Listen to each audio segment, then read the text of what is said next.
আমাদের নির্বাচনের ইশতেহারে ঘোষিত ফ্যামিলি কার্ডের যে কর্মসূচি আমরা বলেছিলাম তা মাননীয় প্রধানমন্ত্রী আজকে ঢাকা থেকে শুভ উদ্বোধন করেছেন। তার পরবর্তীতে আমরা সারা বাংলাদেশে 14টি উপজেলায় আমরা একইভাবে এই কর্মসূচিটা আজকে উদ্বোধন করতে যাচ্ছি।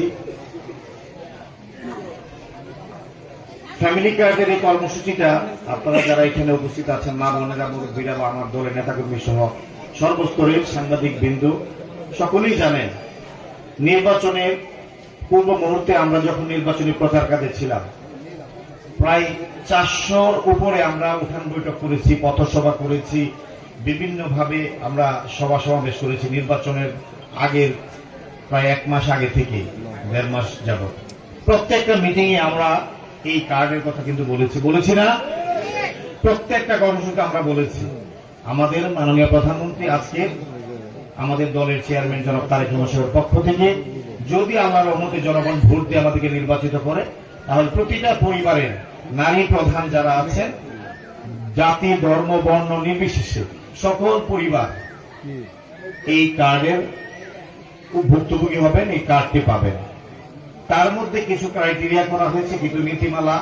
এর মধ্যে যারা পড়েননি অল্প সংখ্যক, অনেকেই বয়স্ক ভাতা পাচ্ছেন, অনেকে বিধবা ভাতা পাচ্ছেন, অনেকে অন্যান্য কার্ডের সুবিধা পাচ্ছেন। পাশাপাশি যারা একটু সচ্ছল এরকম একটা ক্যাটাগরিতে যারা পড়ে, তারা বাদে প্রায় সকলে এই কার্ডটি পাবেন। আজকে এই ওয়ার্ডে আমরা 1178টা থানা আছে এই ওয়ার্ডে।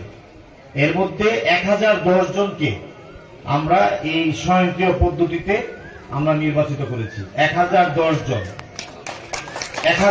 জন এই কার্ডটি পাবেন প্রতি মাসে 2500 টাকা করে।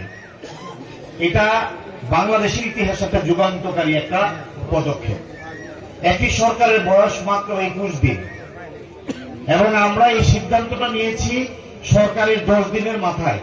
এটা আনুষঙ্গিক কার্যক্রম সম্পন্ন করতে এই কয়েকদিন লেগেছে এবং এটা প্রান্তিক মানুষগুলোকে, বিশেষ করে আমার মা বোন যারা আছেন, তাদেরকে অর্থনৈতিকভাবে স্বাবলম্বী করা, সামাজিক নিরাপত্তা, এই যে কর্মসূচি, এটা একটা যুগান্তকারী কর্মসূচি। মাননীয় প্রধানমন্ত্রী এরকম অনেক কর্মসূচি নিয়েছেন, যিনি আজকের বক্তৃতায় উনি বলেছেন।